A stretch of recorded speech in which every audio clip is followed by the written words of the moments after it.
So hello everyone, कैसे आप लोग। मेरा नाम प्रियांशु गुप्ता है। Welcome to Priyanshu vlogs YouTube channel. And I am so sorry यार, मैं बहुत ही ज़्यादा लेट हो गया। 40 दिन कुछ वीडियो नहीं अपलोड की, लेकिन मैं बैक टू नॉर्मल आ चुका हूँ।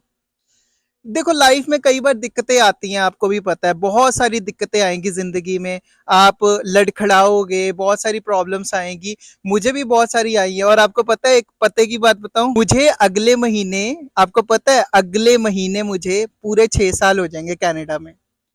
और ये 6 सालों का जो एक्सपीरियंस आपको इस वीडियो में मिलेगा, एंड तक वीडियो देखोगे तो आपका ही फायदा है, क्योंकि ये 6 साल में मैंने क्या अचीव किया है और क्या मैंने लूज किया है, वो मैं सारी जर्नी आपके साथ शेयर करूंगा। तो मैं 2019 में आया था, और मुझे कुछ पता नहीं था मेरी ज़िंदगी में क्या होने वाला है, क्योंकि मेरे मॉम डैड ने बहुत सारी मेहनत करके पैसा जोड़ा, उधार लिया और मुझे भेजा। और मुझे सच में बिल्कुल कॉन्फिडेंस नहीं था कि मैं कुछ कर पाऊंगा ज़िंदगी में। और मेरा सबसे पहला तो सपना था कि मैं अपने घर वालों को घर देना चाहता हूँ, एक अच्छा सा घर दूँ, जो कि वो ऑलरेडी पूरा हो चुका है। और अगर आप मुझे इंस्टाग्राम पे फॉलो नहीं करते तो आपको मुझे फॉलो करना पड़ेगा, क्योंकि वहां पे ही आपको पता लगेगा सारी चीज़ों के बारे में। और मैं आपको ये बताना चाहता हूँ, मेरी जर्नी काफ़ी डिफ़िकल्ट रही है। और स्टार्टिंग में 6 महीने मुझे जॉब नहीं मिली थी, आपको सारी इन्फॉर्मेशन के बारे में तो पता ही होगा। और मैं आपको ये बताना चाहता हूँ कि कई बार लाइफ के अंदर भी आपको बहुत सारे चैलेंजेस आएंगे। और मेन चीज़, मुझसे लोग क्वेश्चन पूछते रहते हैं, भाई पीआर का क्या बना। तो अभी पीआर का तो कुछ नहीं बना है। And I am learning French. जमपेल प्रियांशु जे एतुदे इन कॉनेस्टोगा कॉलेज जे अबिते इन स्कारब्रो। बोंजो एशोंते, नाइस टू मीट यू। तो मैं सीख रहा हूँ अभी फ्रेंच, ताकि मैं अपना वर्क परमिट एक्सटेंड करा सकूँ। फ्रेंकोफोन मोबिलिटी प्रोग्राम में ये आपको बेनिफिट हो जाता है कि आपका वर्क परमिट एक्सटेंड हो जाए। और ये वीडियो इसलिए मैं बना रहा हूँ, क्योंकि एक तो मैं अपने 6 साल पूरे करने वाला हूँ अगले महीने। और मैं अपनी जब जर्नी देखता हूँ, अपने व्यूवर्स को देखता हूँ जो गुम गए हैं, क्योंकि उसमें भी मेरी गलती है, मैं इतना कंसिस्टेंट नहीं रह पाया। मेरा बहुत पैसों का नुकसान हुआ, मेंटली बहुत ज़्यादा टॉर्चर हुआ हूँ यहाँ पे कनाडा के अंदर, डिप्रेशन में भी गया हूँ। और डिप्रेशन चीज़ होती है भाई साहब, मुझे लगता था डिप्रेशन कोई चीज़ नहीं होती, लेकिन इट एग्जिस्ट। बट धीरे धीरे मुझे पता लगा कि लाइफ के अंदर ना चीज़ें धीरे धीरे स्टेबल हो जाती हैं, अगर आप परसिस्टेंट रहो और अपने भगवान को याद करते रहो। आप किसी को भी मानते हो, अपने भगवान को जरूर याद करो, और रोज पूजा पाठ तो करो भाई। अगर आप पूजा पाठ नहीं करोगे, आपका यहाँ पे कनाडा में तो मन लगेगा नहीं। और साथ में ये दुनिया का मैं दस्तूर बताता हूँ, आपके माँ बाप के अलावा कोई नहीं है। आपके माँ बाप के अलावा आपका भला कोई नहीं सोचता। हाँ, कुछ दोस्त होंगे, क्लोज्ड दोस्त होंगे, लेकिन उसके अलावा आपको आगे बढ़ता देखना कोई नहीं चाहता इस दुनिया में। तो मैं कुछ टेक अवेज बताने जा रहा हूँ, जो नए इंटरनेशनल स्टूडेंट हैं और जिनको 2 साल हो गए या 1 साल हो गए, क्योंकि मुझे 6 साल हो चुके हो। अगर आप अभी आ रहे हो तो मैं आपसे 6 साल आगे हूँ, अगर आप 2 साल हो गए तो मैं आपसे 4 साल आगे हूँ, अगर आप 4 साल पहले आए हो तो फिर मैं आपसे 2 साल आगे हूँ ऑब्वियसली। और मेरी उम्र जो है वो 27 साल है, तो अगर आप 20 साल के हो तब मैं आपसे 7 साल आगे हूँ। तो इसका मतलब आपका बहुत सारा सालों का टाइम बचेगा अगर आप ये वीडियो पूरी देखोगे। और सेटअप कैसा लग रहा है, अच्छा लग रहा है सेटअप? बस ऐसे ही है। तो मैंने एक साइड ड्रोन उड़ाया हुआ है अपना, वो मैं दिखा नहीं सकता, क्योंकि अगर मैं दिखाऊंगा वो इधर इधर उधर हो जाएगा। फेस ट्रैकिंग लगा हुआ है। दूसरी साइड मैंने सामने मोबाइल रखा हुआ है। तो मैं यही बता रहा था आपको कि सबसे पहली चीज है कि अपनी पीआर को प्रायोरिटी दो। मैं थोड़ा नहीं दे रहा था प्रायोरिटी, मैं ये सोच रहा था कि मुझे जिंदगी में कुछ करना है, कर्जे उतारने। काम करता था, मैं 12-12 घंटे काम करता था। 12-12 घंटे काम करने के बाद मुझे ये रियलाइज हुआ कि यार, अगर मैं 12 घंटे काम कर रहा हूँ, मैंने पैसे सारे चुका दिए थे, मासी ने दिए थे, मेरी प्यारी मौसी, अगर आप वीडियो देख रहे हो, thank you so much for helping me out. उन्होंने मुझे पैसे दिए थे 10,000 यूएसडी, जब मुझे फीस भरनी थी, और मैंने उन्हें वापस कर दिए थे काम कर करके।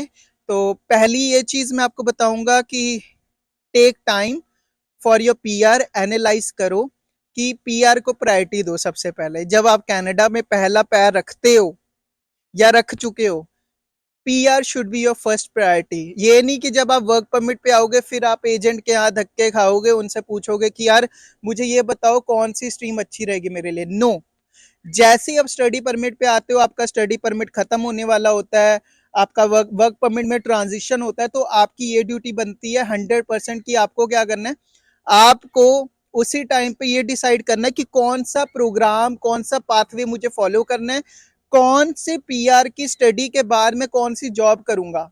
ठीक है, तो PR is the first priority, number 1 priority रखो अपनी पीआर को।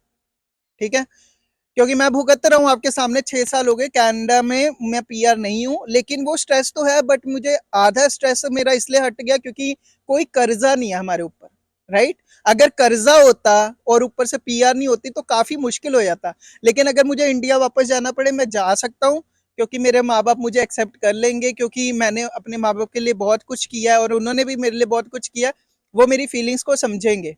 अगर मुझे इंडिया जाके बिजनेस करना हो तो मैं डेफिनेटली इंडिया जाके बिजनेस करूंगा और मैं वापस कनाडा भी आ सकता हूँ। तो पीआर भी जरूरी है, साथ में एक नई स्किल सीखो, आप कोई भी स्किल सीख सकते हो। देखो जैसे मैं यूट्यूब पे वीडियो बना रहा हूँ, 6 साल हो गए, बट इस चैनल पे मुझे 6 साल हुए हैं, बट मेरा जो पुराना चैनल अगर आप देखोगे, मैं कम से कम 10 साल से वीडियो बना रहा हूँ यूट्यूब पे, 10 साल से। ठीक है, ग्रोथ चाहे हुई नहीं, 43,000 सब्सक्राइबर से आप देख सकते हो मेरे, 50,000 या 1 लाख पता नहीं कब होंगे, वो गोल बनाते बनाते रह गया। But at least learn any kind of skill, कोई भी स्किल सीखो जो भी आपको अच्छी लगे, क्योंकि देखो जब आप स्किल सीखते हो ना, इससे आपका ये बेनिफिट होता है, आप और एक्स्ट्रा पैसिव इनकम बनाते हो। कनाडा के अंदर अगर आप जॉब कर रहे हो ना, तो जॉब के अंदर क्या है, आपको बस एक आवरली वेज रेट मिलता है बस। जब आवरली वेज रेट मिलेगा, आपकी एक इनकम पे ना कैप लग जाएगा। इनकम पे कैप लगने के बाद क्या होगा कि अगर इनकम में आपके कैप लग गया, उससे क्या होता है, उससे ये होता है आप ज्यादा पैसे नहीं कमा पाओगे। तो अगर आपने कोई स्किल सीखी, फॉर एग्जांपल आप फेसबुक ऐड सीख सकते हो, गूगल ऐड सीख सकते हो, कंटेंट क्रिएटर बन सकते हो। अगर आपका $500 का भी बजट है ना, $500 से अपना बिजनेस स्टार्ट कर सकते हो डिजिटल मार्केटिंग का, जिसमें आप डिजिटल प्रोडक्ट प्रमोट कर सकते हो।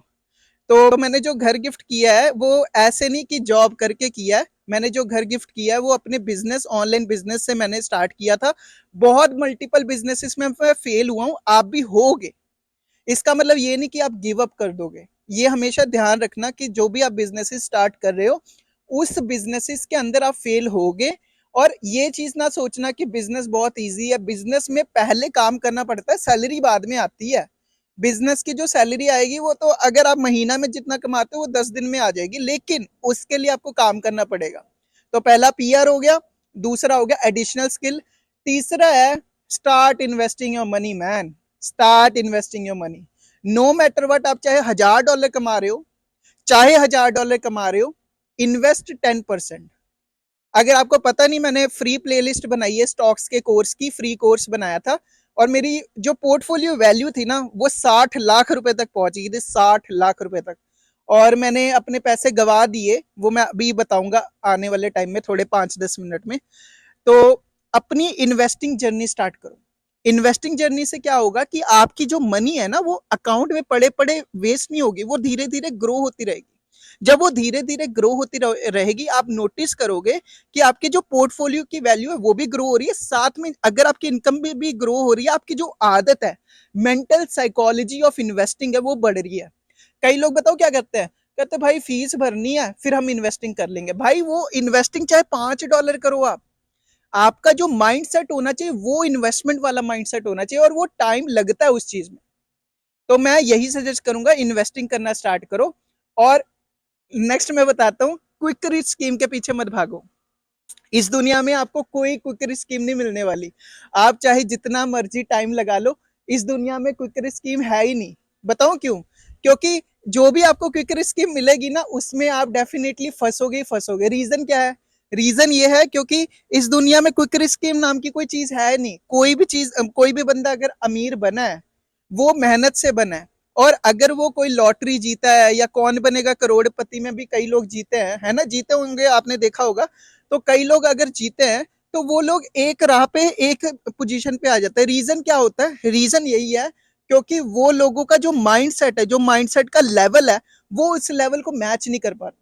आपकी अगर पर्सनैलिटी है, अगर आपकी जो पर्सनैलिटी है वो $1,000 की है पर मंथ, तो आप $1,000 ही कमाओगे।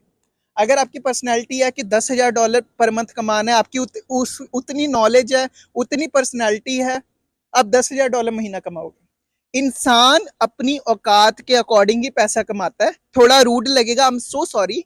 जितनी उसकी औकात है वो उतना पैसा ही कमाएगा, क्योंकि उसका जो विजन है, उसका जो माइंडसेट है, ये बहुत बड़ी चीज है। माइंडसेट लोगों को मजाक लगता है, लेकिन बहुत बड़ी चीज है माइंडसेट।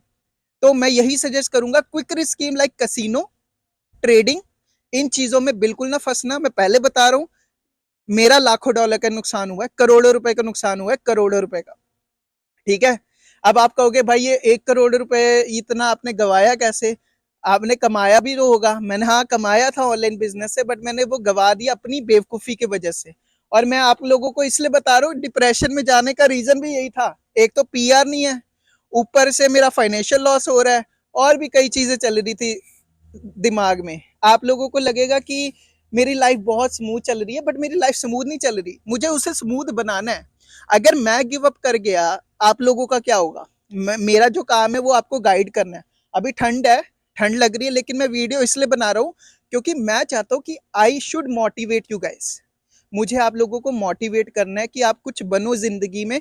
ये जो गलतियां मैंने की है ना, ये शायद वरदान है आप लोगों के लिए कि आप एक एक्सपीरियंस बंदे से सीख रहे हो। अगर आप 27 साल से छोटे हो, चाहे आप बड़े भी हो, तब भी आपके लिए ये नॉलेज काम आएगी।